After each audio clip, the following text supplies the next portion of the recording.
Alors, ici, nous allons dans cette vidéo beaucoup plus nous attarder sur le daily, parce que dans l'autre vidéo, je vous expliquais que en partant déjà, je vais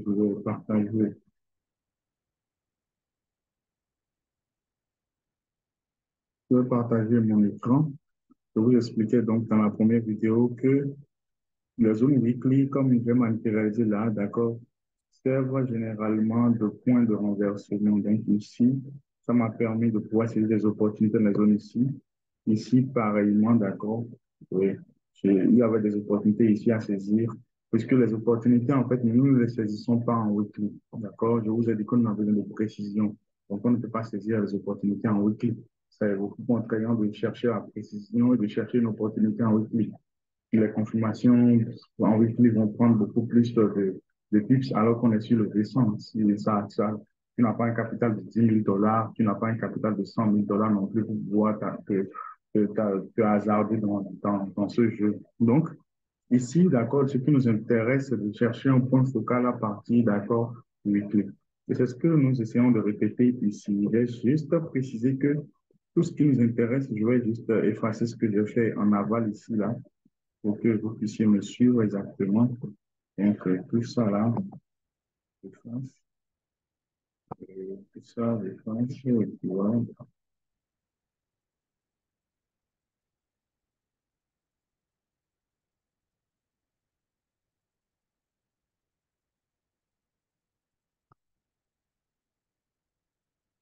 Donc, je pense que ceci aussi. Et voilà. Donc, je retourne en weekly et je remets en fait ma zone. Donc, tout ce qui nous intéresse, d'accord, c'est tout ce qu'il y a. Donc, c'est de prendre le plus haut et le plus bas de la bougie qui a initié. D'accord? En weekly, c'est de prendre le plus haut et le plus bas de la bougie qui a initié la hausse pendant notre weekly. C'est de prendre son plus haut et son plus bas et de projeter cela. Et c'est tout. D'accord? C'est de prendre son plus haut et son plus bas de façon précise, de prendre son plus haut et son plus bas. D'accord? Et de projeter cela. Dans le cas de ce type de bougie, lorsque vous serez en face de ce type de bougie, par exemple, le plus idéal, c'est de chercher juste à prendre, si vous avez des longues mèches comme ça, de prendre la mèche en fait de la bougie, donc comme ceci. Donc là-dedans comme ceci, d'accord? Là-dedans comme ceci. Mais dans ce cas ici, puisque nous sommes en face d'un mouvement qui a déjà initialement commencé par la hausse, alors simplement on projette en prenant le plus haut et le plus bas qu'on va simplement projeter. Alors tout ce qui nous intéressera désormais pour le daily, ce que je vous disais, le daily, c'est le meilleur bon, est-ce que je dirais niveau? C'est le meilleur time frame pour moi pour pouvoir prendre. Je vais essayer d'effacer le grand rectangle en haut là pour que nous ne soyons pas embrouillés et nous soyons focalisés sur notre rectangle qui nous intéresse. C'est bien sûr ce rectangle-ci qui est en bas ici, d'accord, que j'ai tracé. Alors, tout ce qui nous intéresse ici, d'accord, dans le daily, c'est de regarder dans la zone, d'accord, de regarder dans la zone toutes les, tous, tous les points, d'accord, parce que c'est à ça que va servir le daily. C'est de prendre simplement tous les niveaux, d'accord, de renversement baissier qui sont dans cette zone.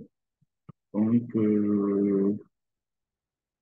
je cherche, donc je vais rapidement une temps, je vais cliquer. Donc, tout ce qui nous intéressera, c'est de prendre tous les points de renversement baissier qui sont dans notre zone. Donc, dans notre zone de weekly que nous avons précédemment identifiée, on cherchera, parce qu'on cherche la précision, les amis, n'oubliez pas. On cherchera, je précise que tout ce que je suis en train de faire, c'est valable pour si vous voulez travailler sur un plus petit time frame, d'accord? Si vous voulez travailler, vous pouvez faire ça sur du H4, descendre en H1, aller en M30. Tout ce qu'on va faire là, ça peut se dupliquer sur les plus petits time frames. Je ne sais pas si vous percevez ce que je suis en train de dire. Donc, qu'est-ce que je vais faire à ce niveau? Je vais simplement prendre de façon linéaire comme ça là, donc amortir mon rectangle de façon linéaire et identifier toutes les zones donc, qui ont constitué un point de renversement baissier, d'accord? Donc, il y a ce qui est en haut là. Il y a ça en daily, d'accord? Et je peux m'autoriser à prendre aussi ça, d'accord? Ce niveau-là, il est très proche de ma zone, donc il est prenable, d'accord? Donc, je matérialise les zones. Donc, maintenant, je peux me débarrasser donc, de ma zone en weekly, là, j'efface pour que mon graphique ne soit pas trop chargé. Donc, voilà en fait comment je prends déjà en fait mes niveaux qui peuvent me permettre de toujours croire en la baisse en restant dans l'optique en fait du weekly. Donc, je précise en fait, je reprécise ce que j'ai fait. Je suis juste parti du mouvement qui a impulsé, d'accord, qui a impulsé ce retracement, enfin, ce mouvement avant l'impulsion là. Et donc, j'ai pris son plus haut et son plus bas à partir du weekly. Et je précise que je l'ai pris en rectangle. Donc, j'ai pris le plus haut et le plus bas. D'accord? J'ai pris le plus haut et le plus bas en partant de cette bougie-là qui a impulsé le mouvement. D'accord? Je pris son plus haut et son plus bas. Et donc, dans cette zone, je suis redescendu en délit. D'accord? Je suis redescendu en délit et j'ai cherché dans toute cette zone-là tout ce qui était point. Je précise ici que tout ce qui est point de renversement baissier, d'accord, il faut matérialiser. Tout ce qui est point de renversement baissier, il faut matérialiser. Et c'est pour ça que j'ai matérialisé ce qui avait est-ce que j'ai tracé? Non, c'est ça, c'est la ligne que j'ai pris pour déplacer pour amener en weekly. Sinon, j'avais matérialisé cette ligne. J'ai matérialisé ici, cette zone aussi. D'accord? J'ai matérialisé cette zone qui était dans notre rectangle, bien sûr. Et donc, je vais la rematérialiser, évidemment.